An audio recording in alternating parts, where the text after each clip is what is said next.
Today I'm going to be showing you how to fix a Yamaha receiver with model number RX-V775. The issue we're experiencing today is a no audio output. Now I do have a Fire Stick plugged in, which is displaying on our monitor over here, but I'm not getting any audio whatsoever. I am getting, however, the video to put out. So let's diagnose it and figure out what's going on. The first thing I'm going to do is turn off the unit, press the straight button and power button. We're going to go to the advanced setup and we're going to navigate to the version. And if there is no firmware version listed, as we're seeing here, then that means that we have a software failure. And in order to fix that, we're going to have to replace or reflash the EEPROM chip. So I've disconnected the unit from power. We're going to disconnect our inputs. I've already unscrewed the board. We have one screw over here and some on the back for the HDMI ports. Next, we'll disconnect all of our ribbon wires and connectors. And for the ribbons, we're going to gently wiggle them out. So these are the tricky ones. To disconnect them, we're going to lift the clip up from the front and we should be able to wiggle it out. Same thing, just like that. There we go. I already removed the screw over here and now we should be able to free that up and remove the board.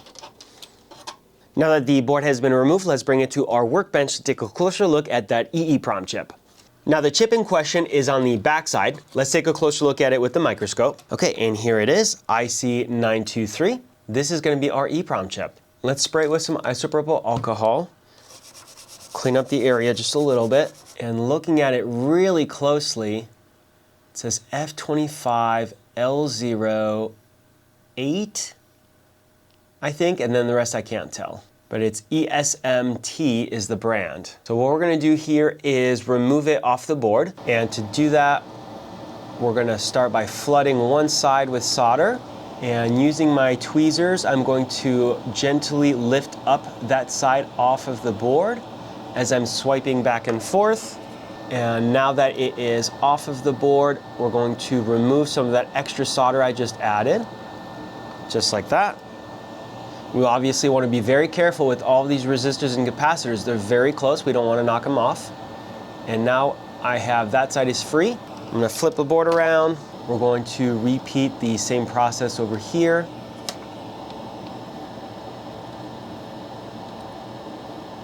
There we go.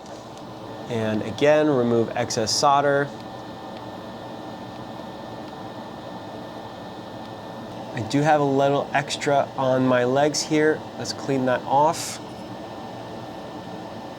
There we go. So next, let's bring this EEPROM over to our EEPROM programmer. So we are using the RT09H programmer, and we're gonna put our EEPROM chip in the socket. Okay, we're gonna use the Smart ID function.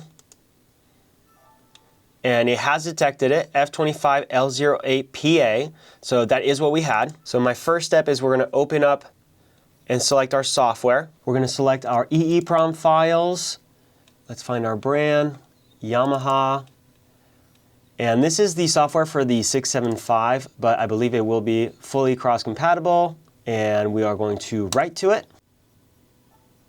Okay, verification is successful, so we're all set. So we can go ahead and remove our chip. And before we can reinstall it, let's just clean up our area a little bit better. Let's remove some of the flux residue so we can have a nice clean slate. And we're going to add just a little bit of solder to one of the pads. And as you can see here, it has the number 1, which indicates pin 1. And the pin 1 on the chip is indicated by that little dot over here on the corner. So that's how I know how to line it up. We're going to melt the solder, slide in our EEPROM, wait for it to solidify, and it is now locked in. Let's solder in one more leg, the other side, and now we can solder in the rest. Let's add just a little bit of flux, and now we can make it pretty. Still be very careful of these resistors. All right, there we go. Last little bit of cleanup. And now we can reinstall the board into the receiver. I've installed the circuit board back into the unit. Let's power it on. And you know what? One thing I'm going to notice immediately is that the 3 speakers for the output just appeared, which was not happening before. And let's see, do we have a video and audio output? Plastic shell here. When we flip it over, you'll notice it's quite dirty. So we're going to be doing 2 things. Sure enough, it's working. If you have a defective Yamaha receiver with no audio output and you'd like to send it in for us to fix, we do offer flat rate services which come with a 1-year warranty. Those are available on our website, which I will link in the video description down below. Otherwise, if you found the video helpful or useful, leave us a like, subscribe for more content, and thank you for watching.